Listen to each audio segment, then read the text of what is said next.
Hello, যারা রিনিট 2026 দিচ্ছ তাদের বায়োমেট্রিক ভেরিফিকেশন নিয়ে কিছু কথা জানা দরকার।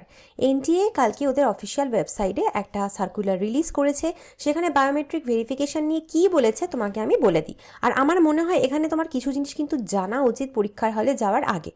দেখো, এখানে ওরা এটাই বলেছে যে বায়োমেট্রিক ভেরিফিকেশন প্রত্যেকটা বাচ্চাকে করতে হবে পরীক্ষার হলে ঢোকার আগে। এই বায়োমেট্রিক ভেরিফিকেশনটা কি ম্যাম?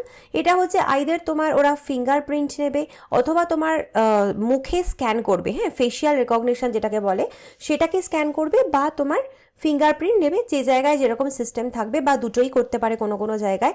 তো সেটা করে কিন্তু তবেই ওরা তোমাকে এন্ট্রি দেবে পরীক্ষার হলে। তো এটা তোমাকে চিন্তা করতে হবে না, ওরাই তোমার জন্য মেশিন নিয়ে এসে করবে, সেটাতে কোনো অসুবিধা নেই। কিন্তু অনেকবার অনেক ক্ষেত্রেই দেখা যায় যে সমস্ত এক্সামিনেশন সেন্টারে এই বায়োমেট্রিক সিস্টেম প্রপারলি কাজ করে না।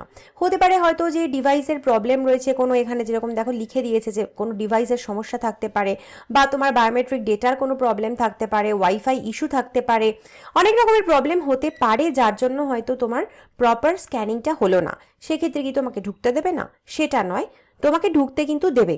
ওরা এখানে যেটা করবে, তোমার যদি এরকম হয় যে তোমার বায়োমেট্রিক ভেরিফিকেশন প্রপারলি হলো না, তাহলেও কিন্তু still be permitted to enter and appear in the examination room, তাহলেও কিন্তু তুমি পরীক্ষার হলে ঢুকতে পারবে এবং তুমি পরীক্ষা দিতে পারবে। সেক্ষেত্রে কি করবে, তোমাকে একটা রিটেন আন্ডারটেকিং ফর্ম দেবে। তোমাকে একটা ফর্ম দেওয়া হবে, যেটা রিটেন ফর্ম থাকবে, সেখানে তোমাকে লিখে দিতে হবে, সই করে দিতে হবে, টাইম অফ এন্ট্রি সময় তোমাকে দেওয়া হবে, তুমি যখন ঢুকবে সেই সময় ওরা তোমাকে ওই ফর্মটা দেবে এবং সেটাই তোমায় সই করে দিতে হবে, সেটাই কিছু কথা লেখা থাকবে।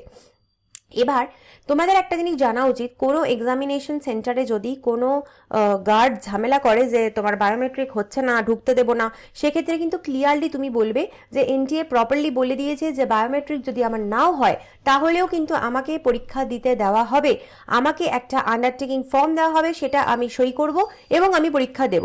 সুতরাং কোনোভাবে তোমার পরীক্ষার হলে ঢোকা কিন্তু কেউ রেস্ট্রিক্ট করতে পারবে না। এই ইনফরমেশনটা কিন্তু তোমার জানা উচিত।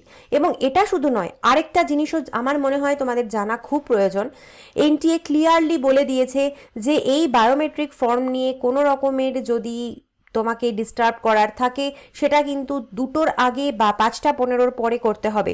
এই যে পরীক্ষা চলবে দুপুর 2টো থেকে 5টা 15 অবধি, সেই টাইমের মধ্যে কোনো গার্ড যেন তোমাকে ডিস্টার্ব না করে, এই বায়োমেট্রিকের ফর্ম নিয়ে কেউ যেন তোমার লেখার সময় তোমাকে উৎপাত না করে।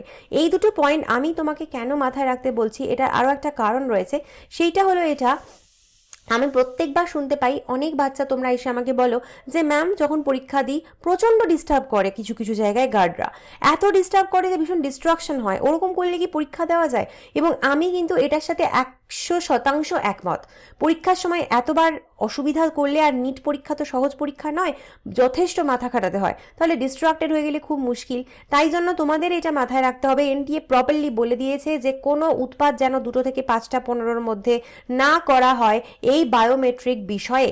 তাই কাউকে যদি তোমাদের ঢুকতে কোনো সমস্যা ক্রিয়েট করে, বা ওই টাইমের মধ্যে 2টো থেকে 5টা 15-র মধ্যে বায়োমেট্রিক নিয়ে প্রবলেম করে, ডাইরেক্ট বলবে যে স্যার বা ম্যাম আমরা দেখে এসেছি, এনটিএ কিন্তু বলে দিয়েছে যে বায়োমেট্রিক ছাড়াও পরীক্ষা আমি দিতে পারবো, সেক্ষেত্রে আমাকে একটা আন্ডারটেকিং ফর্ম ফিল আপ করতে হবে এবং সেটা 2টোর আগে বা 5টা 15-র পরেই আমার করার কথা, তাই আমাকে পরীক্ষাটা দিতে দেওয়া হোক।